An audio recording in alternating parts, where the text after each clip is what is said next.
Domino's drivers get cars, 1 billion guest sentiment data points, and why delivery will prevail. That's all ahead on this week's Monday Minute.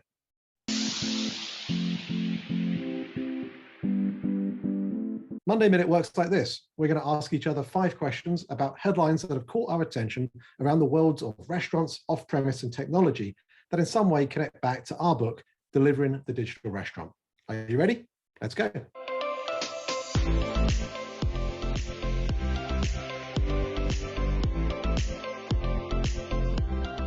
Hey, Carl, the first one's for you about a company called Orda in Africa. They've received some significant seed funding. And what caught your attention about what they're doing?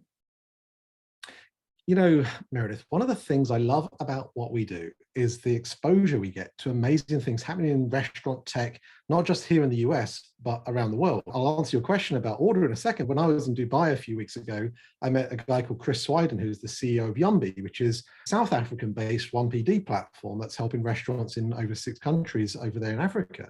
And they've bootstrapped it from the very beginning. They're nearly 10 years old and exploring growth into new markets. And when I saw this article about Order, which for those of you that aren't aware, is similar to what Toast is offering its US customers, but in Africa, it really caught my attention because Africa is about a $50 billion industry from a restaurant standpoint. And they're focusing in on smaller restaurants, much like how Toast started. And really what they're trying to do is help restaurants move out of the pen and paper or occasional spreadsheet world and doing things such as manual reconciliation, inventory management, processing orders, payments.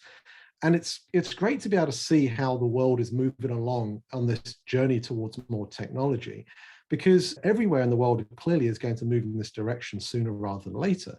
And much like we covered in the book, where we talked about the maturity of markets and how some markets use the opportunity to skip the landline search, then I wonder what opportunities are going to exist for African organizations that are helping restaurants as well. Now, one such example is they have to deal with internet downtime over in Africa quite considerably. So they've had to build their functionality in such a way that enables it to be able to survive those time periods when perhaps the internet isn't working, but restaurant clients are still coming in wanting to eat and want to be able to use the systems. Similarly, a lot of these solutions, just given the nature of the expense it takes to be able to set them up, probably have been set up in a very efficient manner. Certainly when I was speaking to Chris, he told me bootstrapping an organization like this is quite considerable work. But that gives them potentially an advantage if indeed they were to expand into other markets where their cost base is that much lower and perhaps can price position themselves in a more effective way. So I saw this, I was excited by it. Africa's doing pretty well in the World Cup, and maybe the restaurant tech world needs to take a look over their shoulder and keep an eye on them too.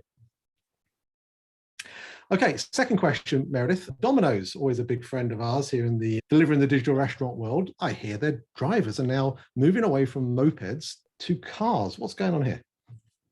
Well, here in the US, they're moving from cars to cars, but they are moving to electric cars. They're getting a fleet of 700 Chevy Bolts delivered to them, and they will use them all across the US. The biggest PR win for them here is being able to talk about the electrification of the fleet and doing something good for the environment as they're delivering all these pizzas. But behind it, also, you have Domino's providing cars to both corporate and franchise stores as a way of recruiting more drivers. They've been in the news for struggling to get enough drivers, and they have famously stayed away from using the third parties, which would allow them to access on-demand drivers, so to speak. And so this might give them potentially a leg up in recruiting people who otherwise don't have cars on their own to come drive for them, or who think it's just more fun to be driving a brand new electric vehicle. All right, Carl, the latest guest satisfaction data has been released by Tattle, aggregated across their platform. Tell us what it says. Well, we love this data. We talked about it about 3 or 4 months ago on the podcast, if you recall. As ever, Meredith, I would love to share my screen, if I may, just to show some of the imagery that we've got here, because they have compiled 1 billion data points on these guest sentiments. It's come across, I think, 200 restaurants, 9,000 different locations. And over the course of the last year or so, they've been able to give a reflection on what customers are saying about their guest satisfaction through different ordering channels. Now, We last time talked about the way in which the delivery satisfaction had never been lower. The good news is that it's moved up 1%, but look at it relative to all these other channels, Meredith. Dine-in, takeout, curbside, drive-through. Delivery still remains at the bottom. Now, I guess if you were to draw a trend line across the bottom there, you could say, is it moving up slightly, which is maybe a glass half full perspective there, but clearly against all these other channels, it's not doing particularly well. And what is some of the kind of key reasons for that? Well, the most dramatic deterioration, as you can see here, is around value, which isn't perhaps a huge surprise given the situation we're in with inflation, but value often means more than just the price alone. It's how much people feel they're getting value for what they're having to pay out for. And of course, they're having to pay out more for food this year. And so therefore the value is certainly becoming something that becomes more front of mind. The other one that hasn't changed much is accuracy. You see this dark blue line along the bottom remains a big challenge. One of the things I liked about this article, which we'll put the link for below from QSR, is that they do talk about a few different ideas on how to actually try to manage this. And they talk to how Blaze, for example, are doing triple checks, and they're trying to really make sure that their staff are as well trained as possible to address things like accuracy. What are some of your reflections as you see this data? Were you surprised by anything in particular? I think it's in keeping with what we talked about 3 months ago, and not terribly surprising that off-premise channels have a lower rating than dine-in, and in particular delivery the worst, because there's just so many people involved, right? There's the delivery company, the restaurant, the driver, so many parties. And as we say in the book, when you hand the food off from the restaurant to a driver who's employed by no one, things can happen, right? So that's not terribly surprising to see. I would say you can see the cluster behind me here on the wall. I'm in Indianapolis this week visiting my team at Empower Delivery, which we spun off of Cluster Truck. They are delivery only restaurant and they have 5-star reviews. So it is possible to do delivery well. You just have to go about it in a totally different way than what the current system does. So love Alex Beltrani, love that tattle data. Thanks, Alex, and keep it coming. Okay, so let's move on to our fourth question, Meredith. Sad news in many ways. Doordash announced this week something I think Tony has said, their CEO, to be the most difficult decision he's made during his tenure as CEO, and that is cutting over 1,200 people's roles from the company, 6% of their workforce. What are your reflections on this? Oh my gosh, so many things. First of all, 6%, 1,200 people. They have a lot of employees. That was probably the first surprise. And of course, you know, the drivers are 1099, so it's not like they're laying off drivers. This is all corporate staff that are being let go. And I know, having been through these things, that is a very difficult thing to do, but I think it's a necessary decision for DoorDash and for all the other companies that are going through this. We've been in such a hyper growth phase, and in many ways, these companies couldn't hire fast enough to keep up with the growth. And while delivery is still going strong and in fact still growing, it is not growing at the rate that it was, right? And so now is the time to have the costs be more in line with the revenues. I mean, dare I say, even get to profitability. The market certainly responded well to this change. And they're not the only ones feeling this. Mark Lori's startup, One is the delivery situation that we talked about a couple of weeks ago that is cooking inside vans, also laid off, I think 7% of its staff, it was reported. One of the articles talking about it said they were actually even trying to sell some of the vans. So big change there, big pivot going on. And I think they are obviously a little bit newer than DoorDash, so that probably reflects more of a pivot than it does exiting hypergrowth mode.